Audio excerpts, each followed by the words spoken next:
வணக்கம் நண்பர்களே.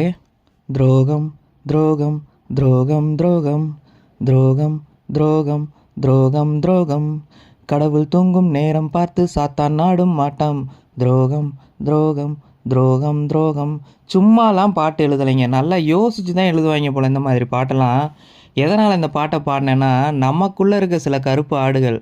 யாரை கருப்பு ஆடுன்னு சொல்கிறேன்னு கேட்குறீங்கன்னா, அதாவது ஒரு பேமெண்ட் கூட எடுக்கலை இது வரைக்கும் ஜாயின் பண்ணி. அந்த மாதிரி சிஎம் மெம்பர்ஸே அமைதியாக எம்டி வரட்டும் பார்த்துக்கலாம் அப்படின்னு சொல்லிட்டு அவங்களுடைய ஆதங்கங்களை மனசுக்குள்ளேயே பூட்டிக்கிட்டு உக்காந்துருக்காங்க. இந்த ஏகப்பட்ட பணம் வாங்கின லீடர்ஸு, ஏகப்பட்ட பெனிஃபிட் வாங்கின லீடர்ஸு ஒரு சில பேர் வேறு கம்பெனிக்கு வாங்க, இந்த கம்பெனியில் இதை விட கமிஷன் அதிகமாக இருக்குது, அந்த கம்பெனியில் அதை விட கமிஷன் அதிகமாக இருக்குன்ட்டு டெய்லியும் டவுன்லைனர்ஸை கூப்பிட்டுக்கிட்டு இருக்கிறதா தகவல்கள் வந்துக்கிட்டு இருக்கு. யார் யாருங்களை லிஸ்ட்டும் ரெடி பண்ணி வச்சுருங்க. கண்டிப்பாக இந்த லிஸ்ட்டு எம்டி வெளியில் வந்ததுக்கப்புறம் அவர்கிட்ட போகும். என்னென்னா, புது மெம்பர்ஸை பாராட்டலாங்க. எவ்வளவோ புது மெம்பர்ஸ், எத்தனை ஆயிரக்கணக்கான புது மெம்பர்ஸ் இன்னும் ஒரு பேமெண்ட் வாங்கினவங்க, ஒரு பேமெண்ட் கூட வாங்காதவங்க, 2 பேமெண்ட் மட்டும் வாங்கினவங்களாம் எம்டிக்கோடைய அந்த நிலைமையை புரிஞ்சுக்கிட்டு ஆரம்பத்தில் என்ன தான் எப்போ பணம் போடுவீங்கன்னு ரொம்ப கேட்டுக்கிட்டு இருந்தாலும், இப்போ நிலைமையை புரிஞ்சுக்கிட்டு சரி அவர் வந்த உடனே போட்டுருவார். ஏன்னா அவர் நமக்காக தான் அங்கே போய் சரணடைஞ்சிருக்காரு, எல்லா டீட்டெயில்ஸும் கொடுத்துருக்காரு, கம்பெனி ரெகுலராக ரன் ஆகிறதுக்கான எல்லா வேலைகளும் பார்த்துட்ருக்காரு அப்படின்னு தெரிஞ்சுக்கிட்டு சரி பணத்தை போடுற வரைக்கும் வெயிட் பண்ணுவோம் அப்படின்னு வெயிட் பண்ணிக்கிட்டு இருக்காங்க. உண்மையாகவே அவங்களெல்லாம் காலில் விழுந்து கும்பிடணும். ஏன்னா இந்த மாதிரியான நபர்கள் இருக்கிறனால தான் ஒரு நெட்வொர்க் மார்க்கெட்டிங்க்கு வெற்றி அப்படின்னு சொல்லலாம். ஆனால் லீடர்ஸுங்கிற பேரில் ஏகப்பட்ட பெனிஃபிட்டை வாங்கிக்கிட்டு, அதான் நம்ம வாங்கிட்டோமே, ஏகப்பட்ட காசை வாங்கிட்டோமே, இனிமேல் அந்த கம்பெனிக்கு நமக்கு என்ன சம்மந்தங்கிற மாதிரி அடுத்த கம்பெனிக்கு போயிட்டு ஆள் சேர்த்து விட்டுக்கிட்டு இருக்கீங்களே, இந்த பாவம்லாம் உங்களுக்கு சும்மா விடுமா?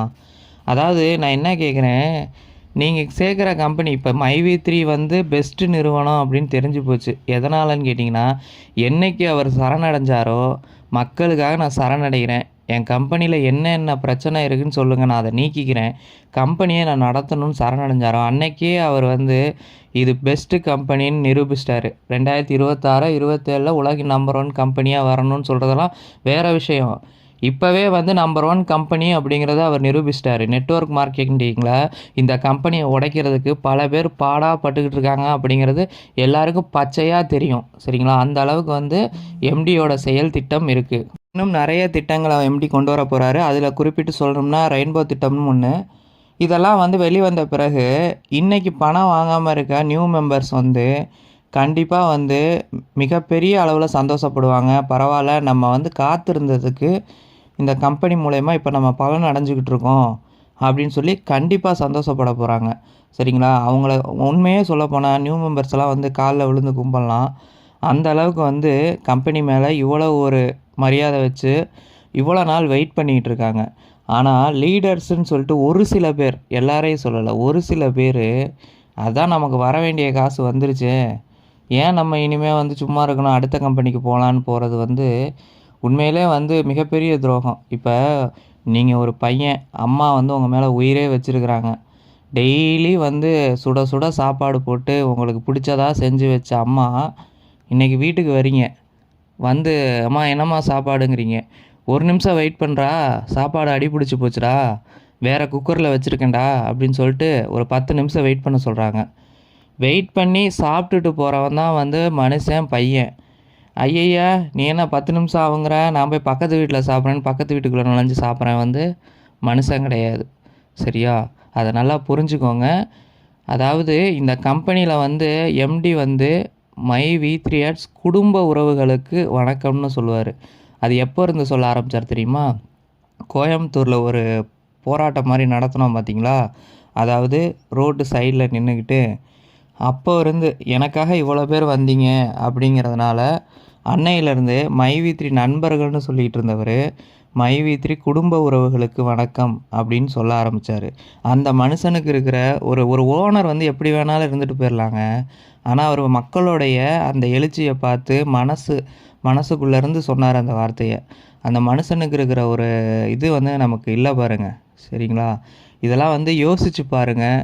லீடர்ஸ் தயவு செஞ்சு அடுத்த கம்பெனிக்கு ப்ரொமோட் பண்ணுறதை நிறுத்துங்க. ஏன்னா வந்து எந்த கம்பெனி எப்படி இருக்கும் என்ன ஏதுன்னு தெரியாமல் ப்ரமோட் பண்ணிகிட்ருக்காதீங்க. எல்லா கம்பெனியும் மைவி3 போல் ஆகாது. அது நல்லா தெரிஞ்சுக்கோங்க. தேவையில்லாத வேலைகளை பார்த்து எல்லாரையும் போய் சிக்க வச்சிடாதீங்க. நீங்கள் இப்படி செய்கிறதுனால மைவி3 கம்பெனிக்கு பாதிப்பு வருமா அப்படின்னா கண்டிப்பாக 1% கூட வராது. எதனாலனா அந்த மனுஷன் வந்து வெளியில் வந்து ஒரு மீட்டிங் தேவையில்லை, ஒரே ஒரு யூடியூப் வீடியோ போட்டார்னா போதும், நீங்கள் செஞ்சதெல்லாம் தலைகீழாக மாறிடும். இன்னும் ஒரு 10 லட்சம் பேர் டக்குன்னு சேர்ந்துருவாங்க. அதனால் வந்து எந்த பிரச்சனையும் கிடையாது மைவி3க்கு. நீங்கள் போய் எந்த பிரச்சனையும் சிக்கிக்காதீங்க. உங்களுடைய பேர்கள்லாம் ஒன்று ஒன்றா வெளியில் வந்துக்கிட்டு இருக்கு. கண்டிப்பாக எம்டி காதுக்கு போவோம். நீங்கள் வந்து இப்போ மைவி3யில் வந்து இப்போ பேமெண்ட் வரல, சரி அடுத்த மாதம் வரப்போகுதுன்னு வைங்க. அடுத்த மாதம் வந்து பேமெண்ட் கொடுக்குறது வேணான்னு சொல்ல போகிறீங்களா? கிடையாதுல்ல. அப்புறம் ஏன் மைவி3யை விட்டு அடுத்த கம்பெனிக்கு ப்ரமோட் பண்ணிகிட்ருக்கீங்க? இதெல்லாம் வந்து கொஞ்சம் ஸ்டாப் பண்ணுங்கள். சரியா? மனிதன்னா கொஞ்சம் வந்து மனக்கட்டுப்பாடு வேணும். நியூ மெம்பர்ஸே இவ்வளோ தூரம் கட்டுப்பாடோட காத்திருக்காங்க. அவங்களுக்கெல்லாம் என்ன தெரியும் மைவி3யை பற்றி? ஏதோ நம்ம சொன்னதை வச்சு இப்படியா அப்படியான்னு சொல்லி சேர்ந்துருப்பாங்க. அவங்களே வந்து சரி நடக்கிறதெல்லாம் பார்த்துட்டு சரி இந்த எம்டி நமக்காக தான் கஷ்டப்படுறாருன்னு புரிஞ்சுக்கிட்டு அமைதியாக இருக்காங்க. நீங்கள் இவ்வளோ தூரம் கம்பெனியில் ட்ராவல் பண்ணி இவ்வளோ பெனிஃபிட்ஸ் வாங்கி குடும்பத்தை ஒரு நல்ல நிலைமைக்கு உயர்த்தின நீங்களாம் அடுத்த நெட்வொர்க்குக்கு போகிறது வந்து மிகப்பெரிய குற்றம். இது வந்து நீங்கள் போயிட்டு மைவி3யில் சம்பாரித்ததை அதில் விட்டுற போகிறீங்க. பார்த்து ஜாக்கிரதையாக இருங்க. நன்றி நண்பர்களே. மீண்டும் அடுத்த வீடியோவில் சந்திப்போம்.